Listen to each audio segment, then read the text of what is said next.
네, 안녕하십니까. 저희는 2025년도 1학기 뇌신경 연구 조별 과제를 맡게 된 저희조의 조장 김태훈이라고 합니다. 자료수사 같은 경우에는 이사 저를 포함해서 9명의 학우들이 함께 발표를 준비를 했고요. 이제 저희의 발표 주제는 침치료가 어떤 효과가 있는지, 그리고 그 효과와 연관되어 있는 통증의학적인 기준이 무엇인지를 우리가 한번 알아보고자 합니다. 그리고 통증의 전달 경로를 핵심으로 얘기할 거기 때문에 척추신경, 그리고 말초신경을 중심으로 해서 좀 더 해부학적으로 해석을 해보는 시간을 저희가 가지겠습니다. 자, 그래서 저희의 발표 주제를 목차를 보시면은 척수의 구조, 회백질과 백질에 대해서 먼저 알아보고요. 그 다음에 이제 통증이 어떻게 전달되는지 그 경로를 알아본 다음에 통증 수용기, 그 신경 전달 물질들, 얘네들이 통증과 어떤 조절 작용을 하는지 그 기전을 알아보고, 그 다음에 이제 소마토 리베랄 리프렉스도 함께 알아보고요. 그 다음에 항경련제, 그리고 근이한제, 얘네들이 통증 조절에 어떤 영향을 하는지도 알아보겠습니다. 그리고 마지막으로 이상의 내용들을 바탕으로 해서 침치료의 기전이 이러한 기전들이 어떻게 접목되는지도 함께 분석을 해보고 참고 문헌을 간단히 소개한 뒤에 마무리를 하겠습니다. 자, 먼저 척수의 구조, 회백질에 대해서 먼저 이야기를 해보겠습니다. 회백질 같은 경우에는 이렇게 동그랗게 생긴 저희의 척수가 있을 때 이 안에 나비 모양으로 되어 있는 이제 회색 모양의 이제 구조물입니다. 이 회색의 구조물들이 회색인 이유는 결국에는 신경세포체가 많이 모여있기 때문에 회색을 띠는 것인데요. 결국에는 해부학적으로 구성을 나눴을 때 뿔이 3개가 있다 또는 기둥들이 3개가 있다라고 얘기를 합니다. 그래서 뒤기둥, 앞기둥, 그리고 가촉기둥으로 구분을 하는데 또는 뒷뿔, 앞뿔 또는 가촉뿔이라고도 얘기할 수 있습니다. 그래서 그 외에 이제 구조물을 보면은 중간에 이렇게 중심관이라고 해서 센트럴 캐널이 하나가 있고요. 이제 앞과 뒤에서 이제 회색질 맞교차를 형성한다는 특징이 있습니다. 이 회색질 맞교차가 무엇이냐고 하면은 회색질 안에서요. 양쪽에 있는 촉각이 교차되는 구간을 저희가 회색질 맞교차라고 이야기를 합니다. 자, 그러면 이 뿔에 대해서 좀 더 알아보면요. 먼저 이 앞뿔 같은 경우에는 운동신경의 세포체로 구성이 되어 있고, 뒷뿔 같은 경우에는 감각세포, 그리고 이제 인터뉴런들의 세포체로 구성이 되어 있습니다. 그리고 이제 가촉뿔 같은 경우에는 이제 특정 척수 분절에만 존재하는 것으로서 T1에서 L2 또는 T1에서 L3 정도까지에만 있는데 교감신경의 신경절 이전 신경세포체의 핵이 위치하고 있습니다. 이렇듯 앞뿔에는 어떤 특정한 기능을 하는 세포가 모여 있고 뒷뿔에는 또 어떤 특정한 기능을 하는 세포가 있고 가족뿔도 마찬가지로 특정한 기능을 하는 세포가 모여 있습니다. 이러한 원리를 신체 각 부분을 지배하는 부위가 각각 일정한 부분을 차지한다는 의미로서 몸 형태 배열이다라는 해부학적인 용어를 쓰는데요. 이 몸 형태 배열에 대해서 좀 더 알아보게 되면요. 이제 결국에는 회색질 같은 경우에는 각 부분을 지배하는 부위가 또 분해화되어서 각각 일정한 구획으로서 존재한다라는 뜻입니다. 그래서 이 사진을 참고하게 되면은 이제 이 사진이 앞불의 사진인데요. 앞불을 보면은 이제 이 영역 같은 경우는 보핑근을 지배하고 있고, 이 영역 같은 경우는 모음근을 지배하고 있고, 이 영역에는 흉근을 지배하고 있고, 이런 식으로 구획이 되어 있고, 이 가로쪽을 보게 되어도요. 첫 번째는 손발, 두 번째는 아래팔과 다리, 등등등등등등 해서 이렇게 반 모양으로 이렇게 구획화되어 있는 영역들 하나하나가 전부 각각이 지배하고 있는 우리 몸의 영역이 다 구분되어 있다라는 것입니다. 이제 중요한 것은 이 통증 관련해서 이제 뒷불에 있는 렉시드 층판이 중요한데요. 앞불에는 이런 식으로 분해화되어 있다면 뒷불 같은 경우에도 렉시드 층판이 이런 식으로 여러 개 존재하게 됩니다. 이 중에서 이제 통각을 조절하는 아교질 또는 렉시드 층판 2번이라고 부르는 구획이 있는데 이런 것들 결국에는 몸 형태 배열의 일부로서 존재하는 것이다라는 점을 간단히 언급하면 충분할 것 같습니다. 아교질 같은 경우는 여기 있습니다. 이 영역이 이제 통증과 관련되어 있는 뒷불의 몸 형태 별적인 구획이다라는 점 언급하면 될 것 같습니다. 그 다음으로 봐야 될 게 척수의 구조 중에 백질에 해당하는 부분인데요. 백질은 결국에는 백이라는 한자를 쓰기 때문에 결국에는 아리집이 있는 축삭들, 즉 유수초 축삭들이 대부분 이제 차지하고 있는 구조물입니다. 그래서 축삭이라고 한다는 것은 결국에는 어떤 정보 또는 전기 신호를 갖다가 위아래로 전달을 하는 데 쓰이는 전선과도 같은 역할을 하기 때문에 선유단 또는 기둥이라고 이름을 붙이지만은 결국에는 신경로를 만드는 것입니다. 그래서 정보가 들어왔을 때 이 정보를 인터뉴런이나 교감신경이나 운동이나 감각선미를 통해서 처리를 하지만 결국엔 이것을 전달하는 것은 요 백색질에 있는 구간들에 있는 축삭이 담당하고 있다라는 점을 저희가 생각할 수가 있고요. 그러면 척수가 정보를 전달하는 구조물이면 위로 보내는 것도 있고 아래로 보내는 것도 있을 텐데 위로 보내는 것을 오름로라고 하고요. 아래로 보내는 것을 내림로라고 부르고 있습니다. 그래서 오름로는 내로 가는 것이기 때문에 감각 정보를 보내는 애들이고 내림노는 운동 명령을 척수로 전달하는 애들입니다. 그래서 저희가 보면은 아까 말했듯이 앞불 뒷불처럼 같이 섬유단이라는 이름으로 앞섬유단, 뒤섬유단, 그리고 중간에 가쪽 섬유단이 존재하는데요.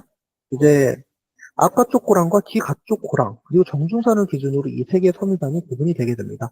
이것이 정중선이고요. 여기가 앞가쪽 고랑이고요. 여기가 뒤가쪽 고랑이 되겠습니다. 또 이제 특수한 구조물 중 하나가 이렇게 이제 작은 실금이 나 있는 것을 확인할 수가 있는데요. 이 실금을 저희가 뒤중간 고랑이라고 불러서요. T6 이상의 척수에만 존재하는 이제 특수한 분해성 구조물입니다. 그래서 이 뒤중간 고랑을 기준으로 해서 널판 다발과 세기 다발로 구분이 되어지는데요. 여기가 저희가 안쪽에 있는 널판 다발, 이 뒤정중 고랑 기준으로 가쪽에 있는 것을 저희가 세기 다발이라고 부를 수가 있습니다. 그래서 이런 식으로 구분이 된다는 점 말씀드렸고요. 그 다음에 이제 백색질 같은 경우에도 이 회색질에 있었던 이 맞교차, 앞뒤 회색질 맞교차 앞뒤에서요. 서로 연결이 되어 있습니다. 이것을 저희가 앞 백색질 맞교차, 뒤 백색질 맞교차라고 부르고 있습니다. 그래서 정리를 하면은 백질 같은 경우에는 이제 신경 섬유 다발 중에서 큰 것은 저희가 섬유단이라고 부르고 기둥이라고도 부르는데요. 작은 것은 그 중에 이제 일부를 구성하고 있는 작은 애들을 저희가 신경로라고 불러서 정보를 위로 전달하는 오름신경로, 아래로 전달하는 내림신경로가 존재하고 있고, 오름 같은 경우에는 감각을 지배하고, 내림 같은 경우에는 운동 정보가 아래로 전달되는 것이다. 라는 점을 이제 알면 충분할 것 같습니다. 결국 저희가 척수의 구조를 이야기한 것은 결국 통증 전달의 경로에 대해서 척수가 중개자 역할을 하기 때문인데요. 이 사진을 보시면은 이제 통증이 어떻게 전달되는지를 이해할 수가 있을 것 같습니다. 먼저 이 말초에서요, 통각 정보가 수용체를 유입이 됩니다. 그러면 이 유입된 수용체, 발전소라고 비유를 했는데요. 여기서 이제 정보를 가공을 해서요, 이 전선, 소위 이제 신경 섬유들을 타고 이 정보가 먼저 중계기지인 후근신경절, DRG로 전달이 됩니다. 그럼 이 DRG에서 매개해서 다시 척수로 전달이 되고요. 척수로 유입된 이 통증 전로가 다시 이제 전선을 타고 통증 센터에 해당하는 뇌로 전달이 되게 되는 것이죠. 이 일련의 과정을 거치면서 저희 뇌가 통증을 인지하고 인지된 통증을 저희가 어떻게 처리할까를 생각하면 다시 하행성 경로를 거치면서 이제 말초로 향해 가지고요.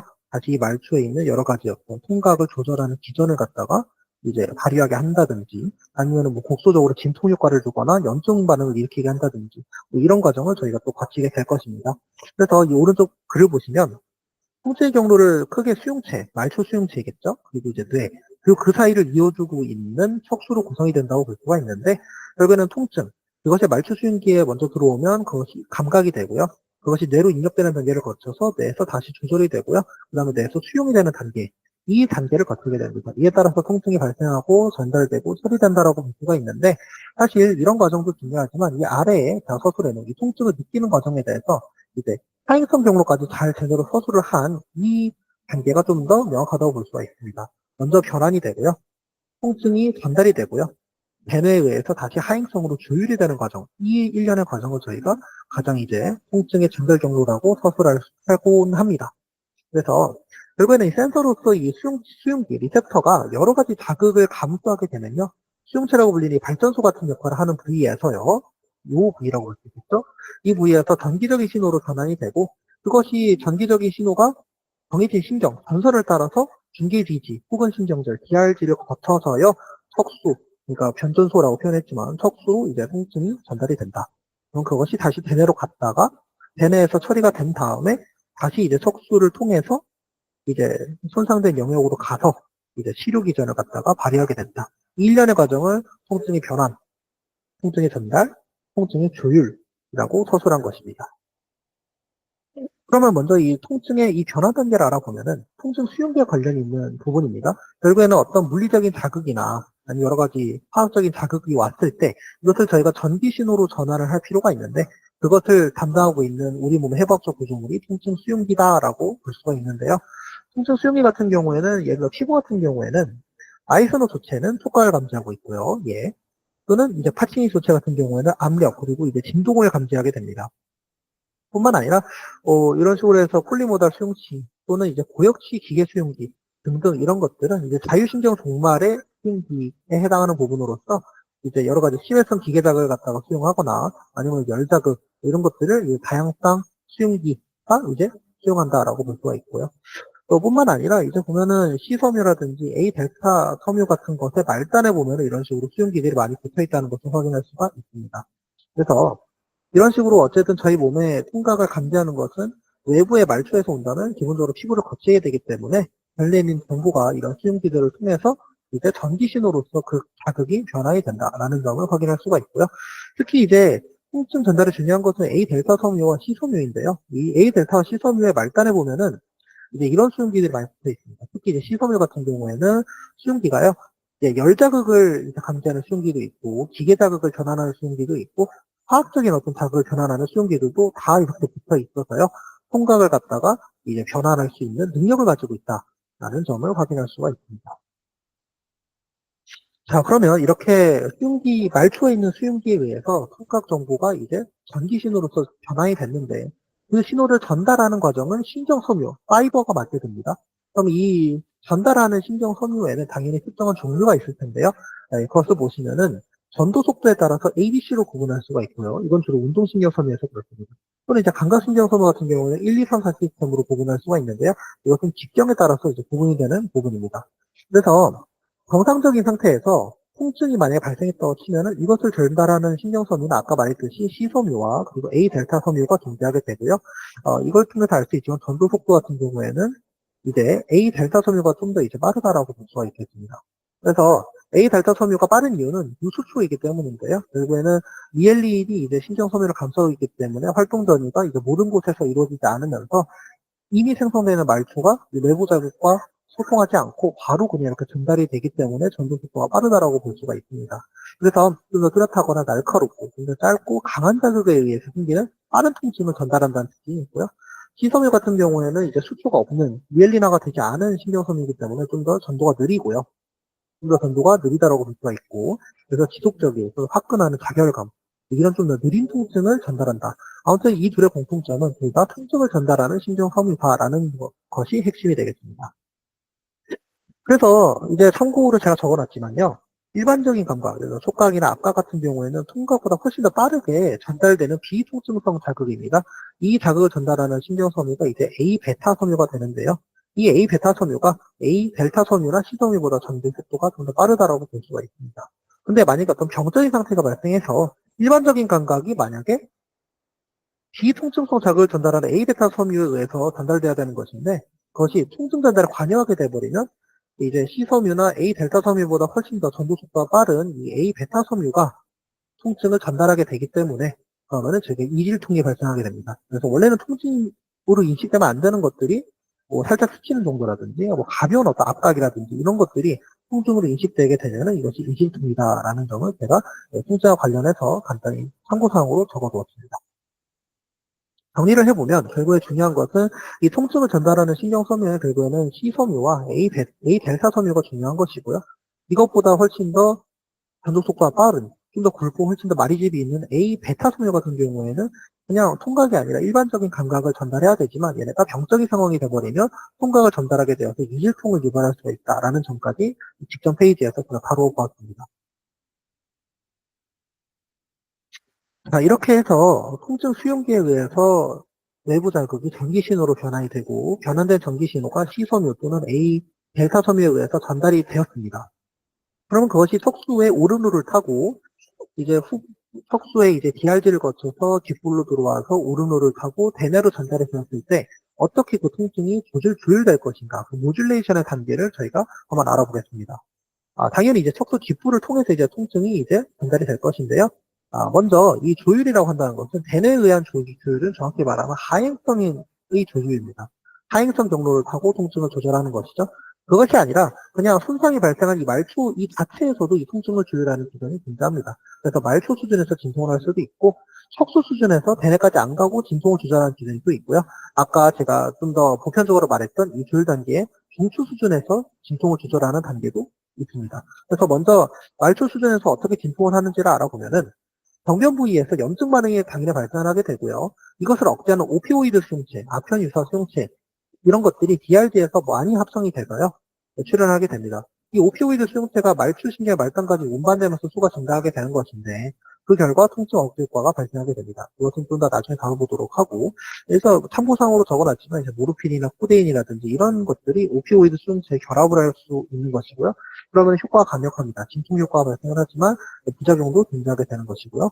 그 외에도 옥시코돈이나 펜타닐 이런 것들도 예, 오피오이드 수용체에 결합할 수 있는 아주 강력한 약물이라고 볼 수가 있습니다. 자, 그 다음에 이제 저희가 핵심적으로 봐야 되는 것 중 하나가 이제 척수 수준에 있는 진통 기전인데요. 보시면은 관문 통제술, 게이트 컨트롤 시오리라고 해서 이제 한의학을 공부하면서 이제 한 번쯤 이제 만나게 될 만한 이론인데, 이것은 결국에는 척수 수준에서 통증을 갖다가 차단하게 된다는 것입니다. 이 그림을 같이 한번 살펴보면요. A베타 섬유는 일반적인 감각을 전달하는 신경 섬유고, C섬유나 A델타 섬유는 통증을 전달하는 또는 속도가 느린 신경 섬유입니다. 만약에 이 말단에서요, 어떠한 자극이 발생을 했는데 이것이 통증이다라고 하면은 요 경로를 타게 되고, 통증이 아니라 어떤 다른 어떤 일반적인 자극이다라고 하면 당연히 이 경로를 타게 됩니다. 그런데 만약에 통증이 이 경로를 타고 전달이 된다면요, 중간에 이 경로를 타고요, 이 SG를 갖다가 타겟을 해서 얘를 억제하는 기전을 거치게 됩니다. 그러니까 아규질에 있는 억제성 신경세포인데요, 이 SG를 억제하게 되고 통증이 발생하면, 그러면 이것이 이 경로를 타고요, 이것을 억제하게 됩니다. 그런데 만약에 이 일반적인 감각을 저희가 의도적으로, 인위적으로 구현하게 됐다고 치면은 자극이 이렇게 오다가 SG를 활성화하게 돼서요. 활성화를 하면 이 통증 전달 경로를 억제해서요. 기존의 통증이 이렇게 전달되던 것을 저희가 블로킹, 차단해버리는 방법으로서 이제 척추까지 신경이, 통증이 도달하지 못하게 하는 일종의 차단제 역할을 하는 그런 기전을 가지고 있음을 확인할 수가 있습니다. 그런데 중요한 것은 이 기전이 성립하는 이유는 결국에는 이 신경섬유보다 훨씬 더 전도 속도가 빠르기 때문에 이 통증이 억제되는 것인데요. 만약에 어떤 통증이 발생을 했다고 칠 때 저희가 어떤 자극 같은 거, 전침이라든지 이런 것들을 걸어주게 되면요, 당연히 동시에 이 자극이 들었다고 해도 여기 있는 속도가 빠르기 때문에 전달되다가 SG를 활성화하여서 이 통증 전달 경로를 차단해버리면 통증 전달은 느리기 때문에 이곳에서 이미 통증이 막히게 된다라는 것이고요. 그러면 이제 통증이 T세포를 자극하지 못하기 때문에 저희가 통증이 억제되는 진통 효과를 보이게 된다라는 것입니다. 이것이 제가 말하는 관문통제술, 게이트 컨트롤 시오리가 되는 것입니다. 그래서 정리를 해보면 신체를 쓰다듬거나 주무르는 뭐 이런 비통각성 감각 자극을 했을 때요, 척수 뒷부분에 존재하는 이 통증의 관문, SG라고 볼 수 있겠죠. 이것을 닫히게 만들어서요, 결국에는 통각 신호의 전달을 차단하거나 억제하는 기전이다라는 것을 확인할 수가 있고, 이 조율 단계를 아주 잘 이용한 어떤 한의학적인 치료법이 이제 파인스와 유사한 전침 치료라고 볼 수가 있겠습니다. 그러면 이제 척수 수준에서 조율 과정은 끝났고, 그러면 이제 어떻게든 통증이 저희 뇌로 전달이 됐다고 했을 때 이 뇌에서 다시 이제 하행성 내려보내서 어떻게 이 통증이 발생한 구간에 대해 진통 효과를 발휘할 수가 있을까요? 크게는 이제 세 가지로 나눌 수가 있는데요. 먼저 하행성으로 통증을 억제하는 시스템, 그리고 광범위 유해억제 조절 기전 DNIC라고 하고, 또는 이제 스트레스성 진통 기전으로 구분할 수가 있습니다. 먼저 하행성 억제 시스템을 보게 되면은 뇌관에서 시작을 해서 억제 신호가 나오게 되는데요. 이것이 척수로 내려가면서 통증 신호를 억제하게 됩니다. 통증 신경 전달을 억제하는 내인성 진통 물질을 이제 병소에 이제 분비를 하게 되는 것인데, 이런 물질로 이제 엔케팔린이라든지 세로토닌, OHT라고 할 수 있겠죠? 또는 노르에피네프린, 이런 것들이 분비되면서 진통을 이제 유발하는 것이고요. 광범위 유해억제 조절 기전이라고 한다는 것은 되게 복잡한 기전이지만 결국에는 이것도 대뇌에서 발생을 하는 기전입니다. 그래서 한 부위에서 어떤 강한 통증 자극을 가하면요, 그와 무관한 다른 부위의 통증이 억제되는 현상으로서 예시를 제가 설명을 해주었지만, 결국에는 이것도 이제 중추 수준에서 발생하는 통증 억제 기전 중에 하나다라는 정도로 이해하면 충분할 것 같습니다. 그 다음에 이제 스트레스성 진통 기전이라고 하는 것은 단기적으로 스트레스가 있을 때, 여기 특수한 상황이겠죠? 베타 엔돌핀이라든지 이런 내인성 오피오이드 물질, 오피오이드 수용체에 결합을 할 수 있는 이런 물질들이 작용을 해서 진통 기전을 이제 보이게 된다라는 어떤 측면의 기전이 되겠습니다. 이런 식으로 해서 정리를 해보면, 통증이 말초 수용기에서 발생을 했을 때 그것을 통증 수용기가 인지를 해서 전기 신호로 변화를 한 다음에 그것이 C섬유나 A 델타 섬유를 통해서 전달이 돼야 되는데, 그 전달된 통증을 어떻게 처리할지는 먼저 이 말초 병소에서 처리하는 방법도 있고, 척수에서 관문 통제를 통해서 통증의 유입을 막아주는 방법도 있고, 그게 아니라 중추 수준에서 이제 내인성 오피오이드를 분비를 하라는 명령을 내린다든지, 아니면은 스트레스성 진통 기전을 발동을 시킨다든지, 아니면은 광범위 유해 억제 조절 기전을 발동시킨다든지 등등 여러 가지 방법으로 또 이제 진통을 유발할 수가 있는 것입니다. 이런 식으로 해서 저희가 정리를 할 수가 있는데요. 그럼 이제 구체적으로 이제 어떤 신경 전달 물질들이 있으며 이런 물질들이 어떻게 저희 몸의 통증을 억제하는지를 알아보겠습니다. 먼저 아까 되게 많이 나왔던 이 오피오이드를 알아보면요. 오피오이드라고 한다는 것은 결국에는 아편유사라는 뜻에서 온 것인데요. 보시면은 이제 오피오이드 수용체를 알아보게 되면은 이런 식으로 타입이 3개가 있습니다. 이 타입, 그리고 이 타입, 그리고 이 타입이 있는데 이 각각의 붙을 수 있는 오피오이드 물질들을 보면은 얘 같은 경우에는 이제 엔도모르핀 또는 이제 모르핀, 펜타닐이라고 할 수가 있고요. 얘 같은 경우에는 엔케팔린 계열이고요. 요 수용체 같은 경우에 이제 다이노르핀 등등 계열의 물질들이 여기 오피오이드 수용체에 결합을 하게 됩니다. 이런 식으로 해서 오피오이드 수용체에 이런 물질들이 결합을 하게 되면은 CAMP를 감소시키거나 아니면은 MAPK 패스웨이를 갖다가 활성화시켜서 통증 관련된 경로를 이제 활성화시킨다는 것이죠. 네, 이 기전을 좀 더 자세히 알아보겠습니다. 결국에는 이 모든 오피오이드 수용체는요, 결국에는 억제성 지단백질과 결합이 되어 있습니다. 아까 이 사진에서 보는 것처럼 이게 억제성 지단백질인데요. 결국에는 아까 말했듯이 하위 단위체가 붙어 있는데, 알파, 베타, 감마 하위 단위로 구성이 되어 있는데요. 오피오이드 리간드가요, 이 결합 부위에 결합을 하게 되면은 이 억제성 지단백질과 상호작용이 촉진이 됩니다. 그러면서 이제 똑같아 GDP 그리고 GTP의 교환을 촉진하게 되고요.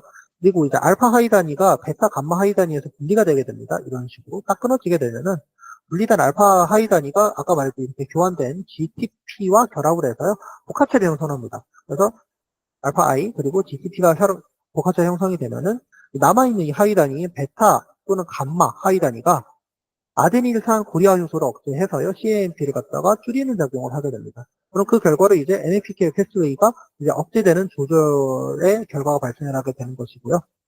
그럼 이 결과로 어떻게 통증이 억제되는지를 보면은 결론을 보면 됩니다. CAMP가 줄었다고 하는 것은요, 결국에는 이제 신경 전달 물질의 방출이 촉진되지 않고 오피오이드가 이걸 억제해버리기 때문에 통증이 억제된다라는 것이고, MAPK를 활성화하기도 하고 억제하기도 합니다, 오피오이드는. 하지만 초기에는 주로 억제를 하기 때문에 진통 효과를 보이게 되는 것인데요. 근데 이제 참고상으로 적어놨지만 이거 오래 쓰게 되면은 오히려 이제 내성이 생기게 되면서 이 MAPK 경로를 활성화시키게 된다라는 점도 참고하면 좋을 것 같습니다. 이 그림을 간단히 보면은 이런 식으로 오피오이드 수용체가 있을 때 이제 이간제에 결합을 하게 되면은 이런 식으로 해서 CAMP의 방출이 억제된다라는 것이죠. 이런 식으로 해서 이 신경 전달 물질의 방출도 이제 억제가 되게 될 것이고요. 네, 이러한 과정을 거치면서 진통 효과를 보이게 된다라는 점을 제가 생각해 볼 수 있겠습니다. 그래서 제가 하나의 논문을 갖다 또 참고한 자료를 제가 실어 두었는데요. 이 같은 경우는 이제 전침의 빈도와 관련되어 있는 오피오이드 수용체와의 상호 기전을 밝힌 논문인데요. 보시면은 핵심은 여기입니다. 이런 식으로 엔도모르핀이나 엔케팔린 계열 아니면 베타 엔돌핀 이런 물질들이 결국은 오피오이드 수용체의 하위 단위들과 이렇게 결합을 하게 되는 것이고요. 이게 결합을 하게 되면 다른 많은 효과도 내보이겠지만 결국에는 진통 효과를 내보인다라는 점을 저희가 확인할 수가 있는 것이죠. 그럼 이 오피오이드가 신경 전달 물질과 어떤 연관이 있느냐를 생각했을 때 신경 시냅스 이전에는요, 이 오피오이드가 칼슘 채널을 차단을 해서요, 이제 신경 전달 물질의 방출을 억제하는 것이고요. 시냅스 이후에 있는 신경들에게 작용을 하게 되면은 칼슘 채널을 오히려 활성화를 해서요, 과분거 상태를 만들어서 오히려 신호를 갖다가 차단하게 된다는 것이죠. 재분거 상태가 되어야지만이 저희가 과분거 상태로 이어지게 되면서 통증 신호가 전달이 되는데, 처음부터 과분거 상태면은 저희가 일시적인 불응기를 갖다가 이제 생리적으로 유도를 하게 되어서요, 진통 효과를 유발하게 된다라는 점을 확인할 수가 있습니다. 결론을 내려보면 오피오이드는 결국에는 시냅스 이전 뉴런에서는 칼슘 채널을 차단하고요. 이후에는 칼슘 채널을 활성화해서 재분거를 만들어서 불응기를 만들고, 그래서 이 둘에 모두 작용을 하게 되면서 이제 통증의 신호 발생, 신호의 전달을 둘 다 억제하는 효과를 가지고 있다라는 점을 저희가 체크할 수 있습니다. 그럼 오피오이드는 이 정도로 정리할 수가 있고요. 그 다음에 중요한 것은 이제 가바 그리고 글루타메이탄 이제 패스웨이인데, 보시면은 이 글루탐산 같은 경우에는 이제 가바에 의해서 억제되는 물질입니다. 근데 이 글루탐산이 활성화가 되게 되면요, 많아지면은 NMDA 수용체에 결합을 하게 되고요. 이것 때문에 흥분성 신호가 뇌로 가서요, 통증에 대해서 과민성이 증가해서 결국은 통증을 더 많이 느끼게 되는 측면을 갖고 있는데, 이것을 저희가 가바에 의해서 억제된다고 해서 가바 글루타메이트 패스웨이라고 부르게 됩니다. 이 사진을 보시게 되면은 이런 식으로 어떤 국소의 말초에 염증 부위가 발생을 해서 통증 수용기가 이를 인지를 해서 통증 신호를 발생시켜서 이런 식으로 신경이 턱수로까지 전달이 됐다고 했을 때 이 말단에서 글루타민산이 분비가 됩니다. 그럼 분비가 되면은 이런 식으로 수용체 결합을 해서 흥분성 신호가 뇌로 가게 되면은 통증에 대한 과민성이 증가해서 기존에 10만큼 아팠던 게 뭐 20만큼 더 아파지고 하게 될 수가 있는 것이죠. 그런데 이것을 갖다가 억제하기 위해서 가바신경계가 존재하고 있는 것입니다. 그래서 가바신경계가 존재하게 되면은 이것이 가바가 증가하게 되면서 이런 식으로 캡처링을 하게 되고 그 결과 글루타민산이 방출이 억제되게 된다라고 생각할 수가 있겠습니다. 이런 식으로 서로 이렇게 작용을 하는 그림이 있는데 그것을 저희가 따오기보다는 이제 좀 더 명확하게 보여줄 수 있을 것 같아서 이 사진을 가져왔습니다. 자, 그 다음에 이제 신경 전달 물질은 이 정도로 정리할 수가 있고요. 물론 세로토닌이나 다른 많은 물질들이 있지만 시간 관계상 이제 생략하겠습니다. 그 다음에 이제 봐야 될 것이 이제 소마토, 이제 비세랄 리플렉스인데요. 이것은 간단히 먼저 정리를 하면은 어떤 체성 자극을 저희가 주었을 때 이 자극이 내장기관으로 다시 이렇게 전달이 된다라는 것입니다. 그래서 어찌 보면 약간 분절 효과와 유사한 작용을 하게 된다라고 생각할 수가 있는데요. 보시면은 체성 자극이 내장기관의 반응을 유도하는 반사작용으로서요. 피부나 이제 근육 같은 체성 구조가 자극을 받았을 때 그 자극이 중추신경계를 거쳐가지고 다시 내장기관으로 전달되는 어떤 반사적인 반응의 일련의 과정을 저희가 소마토 비세랄 리플렉스라고 부르게 됩니다. 그래서 이거 제가 논문 하나 가져왔는데요. 보시면 이런 식으로 복잡한 과정을 통해서 저희가 위장관에 이렇게 소마토 비세랄 리플렉스를 유도하는 일련의 과정을 저희가 확인할 수가 있는데요. 이런 식으로 해서 뭐 ST25나 ST37, 36 이런 혈자리들을 갖다가 원위에서 자극을 했을 때 이것이 중추로 먼저 이동을 했다가요. 다시 이렇게 척수를 거쳐서 이게 내장기관까지 연달이 돼서 이 내장기관의 일련의 반응을 유도하는 어떤 경로에 대해서 연구와 논문의 사진을 제가 따왔습니다. 그래서 이 논문의 결과를 간단히 요약을 해서 말씀드리고자 하는데요. 결국에는 이 위장관에 어떻게 영향을 미치냐라고 했을 때 경로가 크게 세 가지가 있습니다. 먼저 말초 경로를 보게 되면은 말초에서 자극이 감지가 되면요. 그것이 위장관 점막 수용체를 결국에는 전달이 돼서 신호가 결국에는 구심선 신경섬유를 거쳐서 DRG로 1차 감각 뉴런으로 이제 신호가 전달이 되게 된다는 것입니다. 이 과정에서 작용하는 신경 종류를 또 써놨는데요. 보시면은 외인성 구심섬유는 존재하는 것이고, 그리고 이제 부교관 신경 구심섬유도 존재한다고 합니다. 그래서 미주신경의 구심성 정보 같은 경우에는 고리팩, NTS를 통해서 전달이 되고요. 골반신경의 구심성 정보도 이제 자극에 의해서 발생을 하게 되는데, 이 정보는 이제 DCN, 성골 등쪽 연합회를 통해서 전달이 된다고 알려져 있습니다. 그 다음에 이제 내재성 구심섬유도 이 말초 자극에 의해서 이제 신호가 이렇게 전달이 되는데, 이 경우에는 이제 장신경계로 구성이 되어 있겠죠. 이것이 이제 점막하 신경 얼비, 그리고 근막 신경 얼비, 이런 것들이 자극을 받으면은 미주신경 구심섬유이기 때문에 이것이 NTS로 신호가 다시 전달되게 된다. 고리팩으로 전달되게 된다라는 뜻이겠습니다. 그래서 이런 식으로 말초 경로로 다양한 어떤 신경 분지들에게 자극을 주게 되면서 결국에는 이제 소마토비저럴 리플렉스를 유도하게 된다라는 점을 알 수가 있고요. 그 다음에 이제 중추를 거쳐가는 경로를 통해서도 위장관의 어떤 반응을 유도할 수가 있습니다. 이제 DRG 감관 뉴런에서 정보가 전환이 되게 되는데, 이 경우 다시 척추의 등쪽불 뉴런으로 DHN으로 전달이 되고요, 정보가. 이 통증 정보가 1차 중추에서 통합을 거치게 됩니다. 척추에서 통합을 거치게 되면요. 그 다음에 시상로라든지 척수 망상로, 중뇌로 등등을 통해서 시상, 망상, 그리고 중뇌를 거쳐가면서 체성감각 피질, ACC, 대뇌에 있는 부분들이겠죠. 이제 선피질로 투사가 되게 되고요. 그 때문에 내장통이 유발이 되게 됩니다. 또 이런 경로도 있는가 하면은 결국에는 아까 말했던 NTS 경로를 통해서 이제 상완신경 핵을 거쳐서요, 시상을 거쳐서요, 이제 선피질로 가게 되고요. 그중에 일부 경로는 또 이제 NTS에서 DCN으로 갔다가 시상하부 편도체로 도달을 해서요, 감정적인 어떤 통증 반응을 유발하는 경로도 이 연구자들이 밝혀낸 것 같습니다. 이 정도로 해서 중추를 거치는 경로가 정리가 되었는데요. 이런 식으로 중추로 이제 정보가 전달됐을 때 사행성 경로가 다시 만들어지게 되겠습니다. 그러면 이제 대상회에서 편도체를 당연히 거치게 될 것이고요. 그래서 중뇌에 있는 수도관 주위에 있는 회백질, PAG를 통해서 전방 복측, 중앙연수, RVM을 거치게 되고요. 그 결과로 이제 배측 외측 섬유라든지 등 쪽에 있는 외측 섬유라든지 이런 여러 가지 섬유를 통해서 척수로 다시 정보가 투사가 되고요. 그것 때문에 DHN에서 주로 종료가 되고 척수로 투사되어 있는 정보들이 다시 위장관에 영향을 미치게 되면서 일련의 어떤 순환고리를 갖다가 형성하게 된다라고 볼 수가 있습니다. 되게 복잡한 과정을 제가 써놨지만은 결국에는 결론은 다음과 같습니다. 어떤 말초에 자극을 주었을 때 이것이 척수를 먼저 거치게 돼서 대뇌가 아니라 이제 뇌와 이제 뇌줄기라든지 이런 데 전달이 됐다가 이것이 다시 하행성 경로를 통해 척수로 가고요. 그것이 이제 위장관에까지 영향을 주는 이런 경로가 중추 경로, 하행 경로인 것이고 말초 경로에서는 직접적으로 척수를 거친다기보다는 바로 그냥 위장관으로 신경이 연결되어서 전달되는 구조도 있다라는 것을 연구자들이 밝혀낸 것입니다. 어찌 보면은 경혈학에서 얘기하는 원위치열의 원리와도 좀 더 유사하다고 볼 수가 있을 것 같습니다. 자, 그러면 이렇게 해서 소마토비자를 리플렉스를 정리를 했고요. 그 다음에 이제 봐야 되는 것이 이제 스테로이드, 그리고 이제 비스테로이드성 물질들이 어떻게 통증을 조절하는지입니다. 스테로이드는 저희가 다 많이 쓰는 이제 물질인데요. 이제 스테로이드를 구분하면 사실은 코르티코이드, 당질 코르티코이드, 이것이 이제 통증과 가장 큰 연관이 있고, 나머지는 뭐 미네랄, 무기질 코르티코이드, 성호르몬 스테로이드 이런 것들도 있지만, 얘네들은 이제 통증과 큰 관련은 없다라고 저희가 볼 수 있습니다. 그래서 이 글루코르티코이드가 어떤 통증 조절 기전을 가지는지 제가 알아본 바를 한번 발표해 보겠습니다. 먼저 크게 세 가지로 구분이 되는데요. 먼저 항염증. 이래서 통증을 억제하는 기전이 있고, 그 다음에 이제 포스포라이페이즈 A2를 억제하는 기전을 통해서 이제 통증을 억제하는 기전이 있고요. 콕스2 효소를 발현 억제하는 것을 통해서 통증을 또 이제 조절할 수가 있습니다.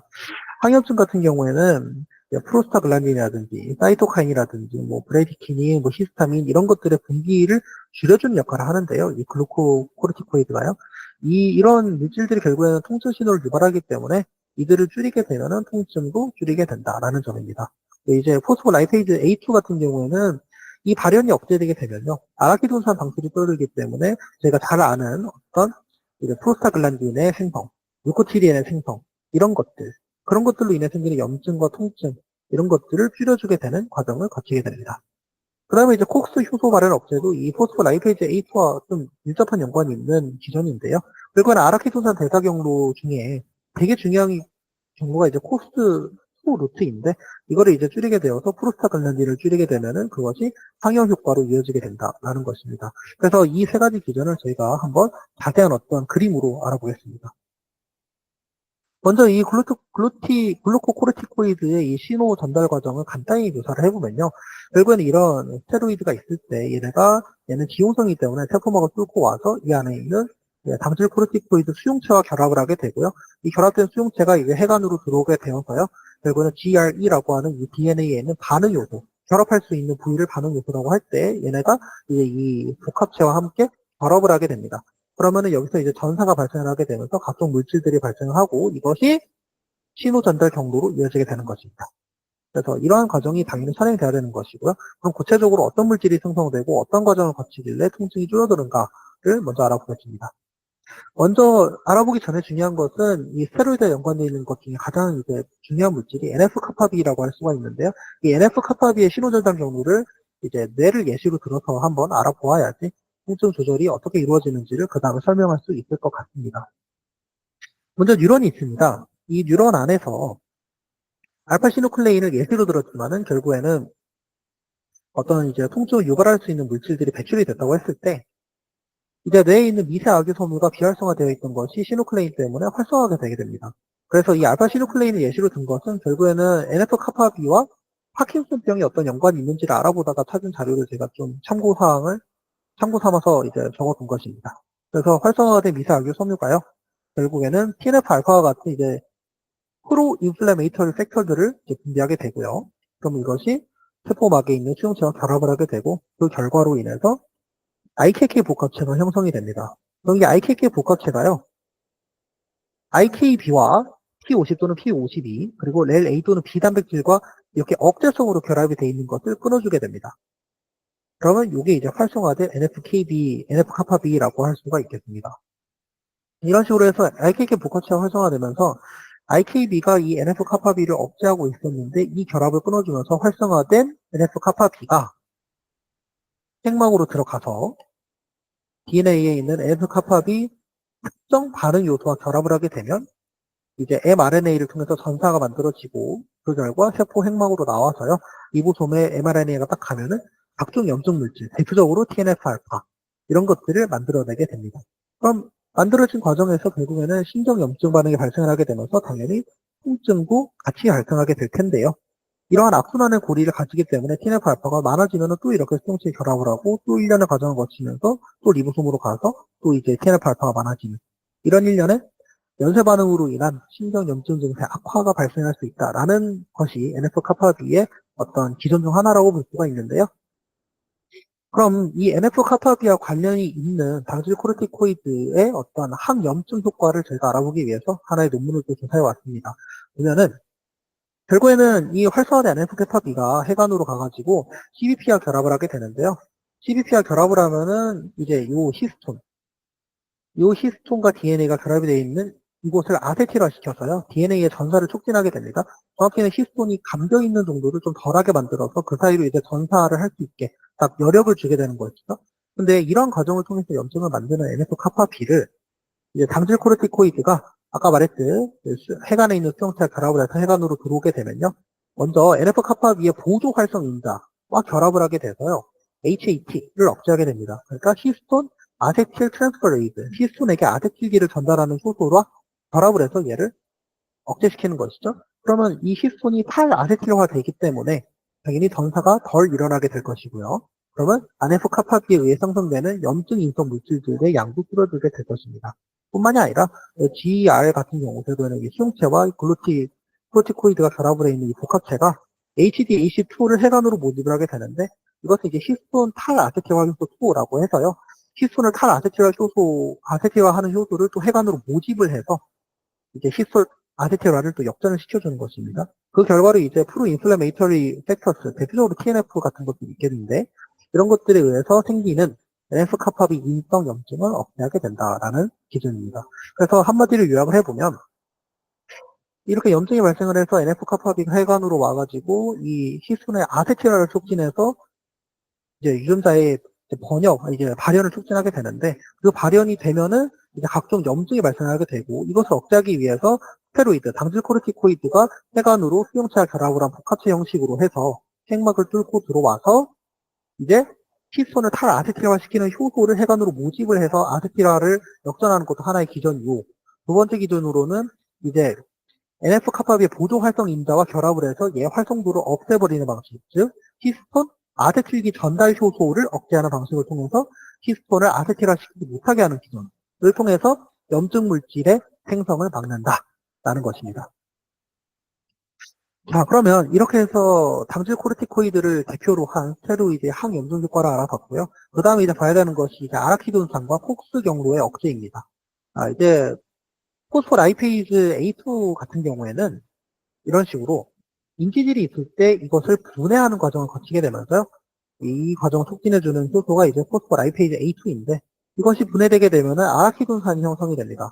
문제는 이 형성된 아라키돈산이 콕스 효소가 매개하는 루트 또는 록스 효소가 매개하는 루트 또는 사이토크롬 450이 매개하는 루트를 통해서 각각의 물질들이 이렇게 콕스루트 같은 경우에는 프로스타글란딘 또는 이제 소름버친 이런 것들을 만들게 되고 록스루트 같은 경우에는 이제 류코트리엔 같은 거를 만들고 사이토크롬 450 같은 경우에는 이제 에오폭시, 이제 아트리노익 아이시드를 갖다가 만들게 되면서요. 이러한 물질들이 생성이 되면 모두 이 화살표를 통해서 염증이 일어나고 이제 혈관 확장이 일어나고 알러지가 일어나고 등등 이제 각종 통증을 유발하는 경우가 많은 어떤 결과로 이어지게 됩니다. 그러면 이러한 과정 중에서 이 글루코코르티코이드, 스테로이드 같은 경우에는 이 포스포라이페이즈 A2를 억제하여서 얘를 분해를 못하게 만들든지 아니면 콕스루트에 있는 콕스 효소를 억제해서 프로스타글란딘이나 이제 소름복세인 같은 거를 만들지 못하게 하든지 이러한 기전을 가지고 있습니다. 그래서 결과적으로는 이 스테로이드가 이러한 나쁜 반응들을 억제하게 된다는 것이죠. 그 다음에 이제 스테로이드가 아닌 이제 엔세이드 같은 이제 그런 계열의 약물들이 어떻게 이제 통증을 억제하는지를 알아볼 수가 있는데요. 이것도 아까 말했던 이 아라키돈산 정도를 그중에서 이제 콕스루트를 좀 더 자세히 그린 그림입니다. 이 콕스루트가 결국 콕스1이나 콕스2 같은 효소들이 개입을 해가지고 프로스타글란딘 H2가 만들어지고 그 결과로 각종 이런 반응들이 발생하게 되는데요. 이런 반응들을 엔세이드 계열의 약물들이 이 효소를 직접적으로 억제함으로써 이 과정을 거치지 못하게 하는 것입니다. 프로스타글란딘 형성이 안 되면 당연히 염증이 억제가 되겠죠. 네, 아까 말했던 것과 유사한 기전을 통해서 이제 비스테로이드성, 대표적으로 엔세이드 계열의 물질들이 어떻게 통증을 억제하는지도 저희가 한번 알아봤습니다. 자, 그러면 이 정도로 해서 약물이 어느 정도 끝났는데요. 이제 나머지 두 개만 좀 간단히 보겠습니다. 보시면은 항경련제를 먼저 볼 건데요. 항경련제를 저희가 줄여서 AED, 이거 S는 이제 여러 가지라는 의미에서 제가 써놨는데, 원래는 간질 치료를 목적으로 개발이 됐지만, 결국에는 신경세포의 과흥분도 억제하는 역할을 하고 있고요. 전달 물질을 또 조절을 해서, 결국에는 신경전증성 통증을 치료한다라는 것이 핵심입니다. 그래서 기전이 무엇이 있느냐라고 했을 때, 크게 네 가지로 구분할 수가 있는데, 1번 같은 경우에는 전화 위조성 나트륨 채널을 차단해서 나트륨의 유입을 갖다가 억제하는 것이고요. 두 번째는 칼슘 채널을 억제하는 것이고요. 세 번째는 가바를 늘리는 겁니다. 그러면 글루탐산이 당연히 줄어들게 되면서 통증이 억제될 것입니다. 또 이제 시냅스 소포에 있는 단백질을 억제하는 것도 하나의 기전으로 가지고 있는데요. 하나하나 자세히 한번 알아보겠습니다.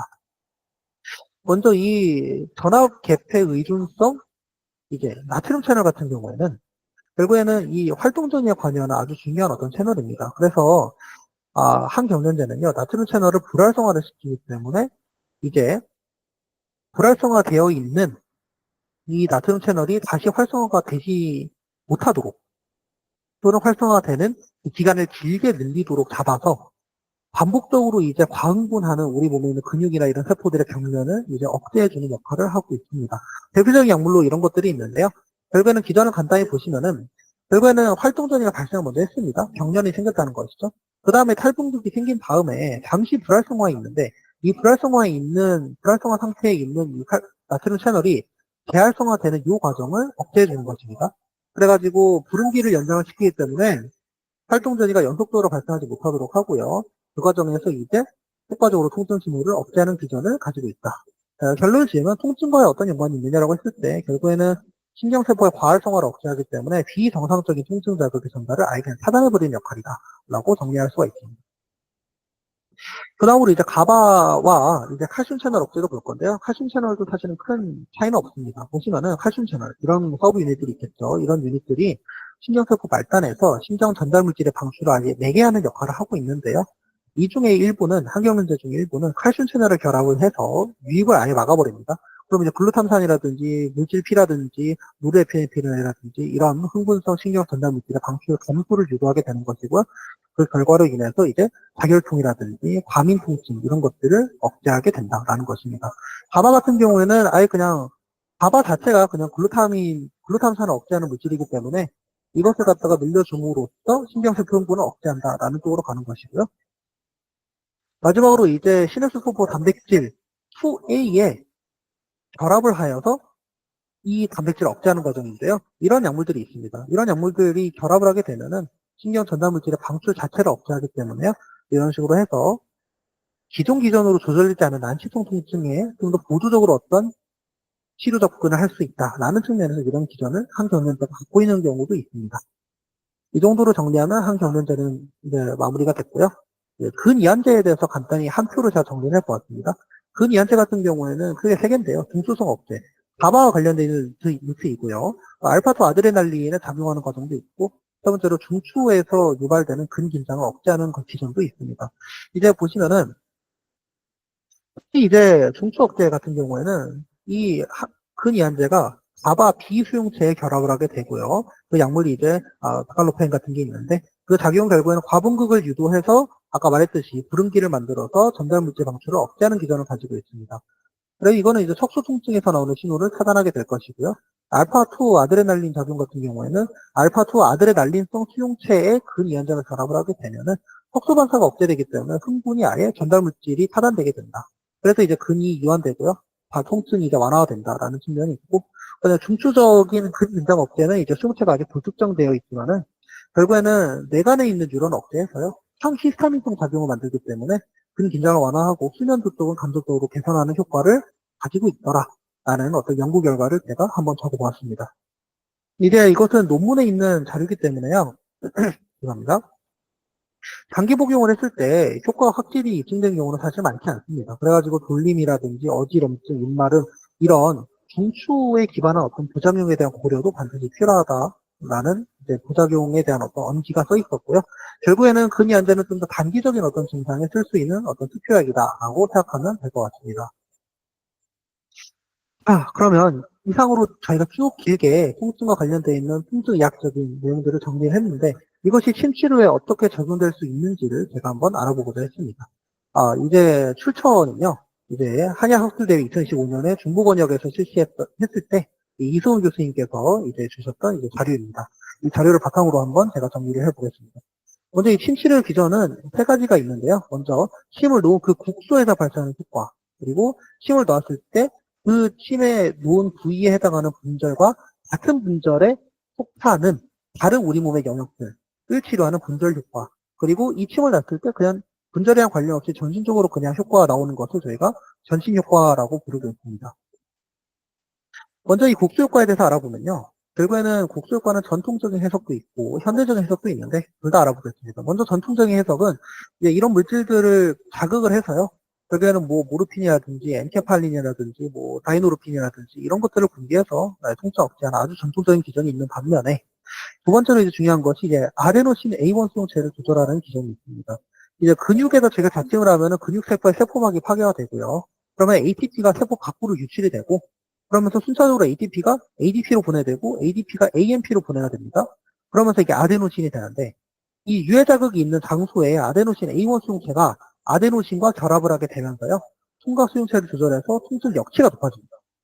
그러면 아데노신 A1 수용체가 통증 역치를 높였기 때문에 기존의 100만큼의 통증으로는 통증이 느껴지지 않거나 좀 적게 느껴지거나 하는 기전을 보이게 됨으로써 심자극이 결국에는 신경을 따라서 턱수 뒷부로 전달되기 전에 먼저 진통작용이 발생하고 있다라는 점을 현대적으로 밝혀낸 어떤 연구 자료라고 볼 수가 있습니다.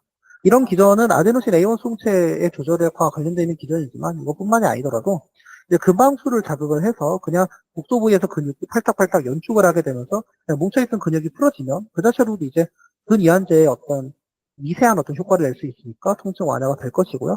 그뿐만 아니라 이제 축삭반사의 경우도 축삭반사라고 한다는 것은 어떤 A라는 영역에 자침을 했을 때 이 신호가 척수로 전달되지 않고 다시 하행해가지고 그 근처에 있는 다른 조직들에 어떤 자극을 줘서 활성화하게 하는 어떤 기전인데요.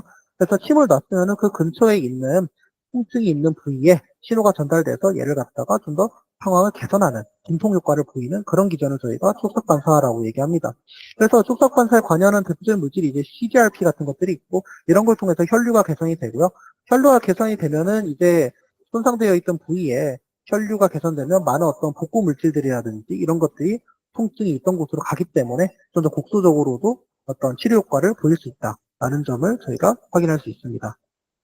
한마디로 요약을 하면 침을 딱 꽂았을 때 그냥 그 곡소에서 이미 진통 효과를 만들어내는 물질들이 방출이 되는 것도 있고 근육세포를 파괴해가지고 아데노신 수용체 원이 작동을 해서 통증 역치를 높이는 과정도 있고 또 근육에 침을 놨기 때문에 근육의 근방출을 자극해서 근육이 팔딱팔딱 뛰면서 연촉 반응이 일어나서 근육이 풀어지는 그냥 통증 완화적인 기전도 있고 근이완제 기전이겠죠.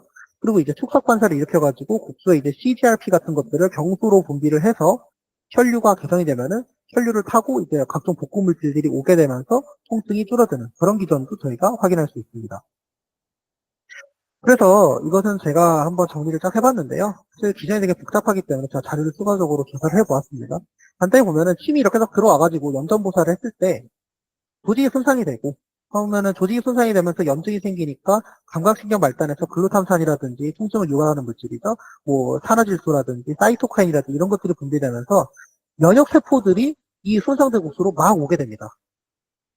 그러면 대표적인 면역 물질이 이제 인터루킨 1이라든지 3이라든지 TNF-알파 이런 것들이 있는데 이런 것들에 의해서 내게 되는 경로가 결국에는 수용체가 활성화되게 되면서 MAPK 인산화라든지 각종 이제 신호전달 경로를 거치면서 이제 감각신경의 흥분성이 높아지게 되면서 통각으로 인지하게 되는 과정이 생기게 됩니다.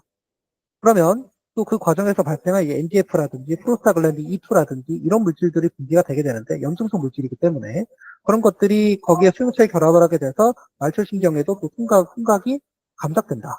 이걸 통해서 저희가 통증을 느끼게 되면서 이러한 정보들이 뇌로 전해졌다가 다시 조율하는 과정을 거치면서 여기 이 부분이 치료가 되게 되는 것인데요. 이것은 제가 간단히 적어놨고 간단히 참고하시면 될 것 같습니다. 요약을 해보면 신에 의해서 복부가 손상이 됐을 때 감각신경에서 글루탐산이나 뭐 이런 각종 염증 물질들, 면역 물질들을 분비하게 되면은 면역세포가 많아지게 되면서도 동시에 각종 이제 이 염증 물질들과 관련되어 있는 신호 전달 경로를 거치면서 이제 노시세터가 감작이 되게 되고요. 통증이 느껴졌기 때문에 신경페프타이드, 케모카인들이 갑자기 늘어나게 되면서 면역세포가 더 많아지고 그러면서 염증을 없애고 통증을 조절하는 그런 과정을 거치면서 국소 손상에 따라서 치료가 발생하게 된다라는 것을 정리할 수 있겠습니다. 그 다음에 이제 분절 효과에 대해서 간단히 알아보면요. 결국에는 분절이라고 하는 것은 뭐 C7에 해당하는 분절에 제가 침을 놨을 때 C7에 해당하는 다른 내장기관에 어떤 영향을 주어서 그 내장기관이 치료된다라는 기전인데 이 기전에 대해서 간단히 설명을 드리면요. 깊은 곳에 어떤 통증이 있다고 할 때 C섬유를 타고 통증이 전달되면요. 타입3 근육주용기가 이 통증을 수용하게 됩니다. 그러면서 활동전이가 생기게 되고요. 그것이 척수 뒷불로 가서 전해특로로 상혈하게 됩니다. 그러면은 척수로 전달되면은 이 통증이 발생했던 이 병수와 같은 분절이 지배하고 있는 다른 신체 부위로 자극신호가 전달이 돼서요. 치료 효과가 발생하게 된다. 그러니까 이전에 말했던 이 소마토비저럴 리플렉스를 인상적으로 활용을 한 어떤 신치료의 결과다라고 볼 수가 있겠습니다. 분절 효과 같은 경우에는 저희가 피부 분절이 각각의 분절이 C 몇이고 T 몇이고 S 몇인지를 숙지하고 있어야 될 것이고요. 근육 분절 같은 경우에도 마찬가지가 되겠습니다.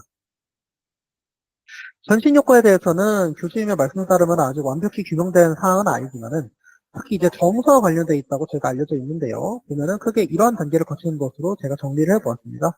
결국에는 말초로 이제 자극이 입력이 됐을 때 척수 수준, 특히 이제 뒷불에서 관물 조절을 하게 되고 초기로 이제 상해를 하게 되고요. 정부가 국내랑 이 뇌간의 중계를 거치면서 정보가 한번 처리되고 다시 이제 뇌에서 처리된 것이 하행성 경로를 통해서 이제 통증을 억제하는 기전으로 가게 되고요.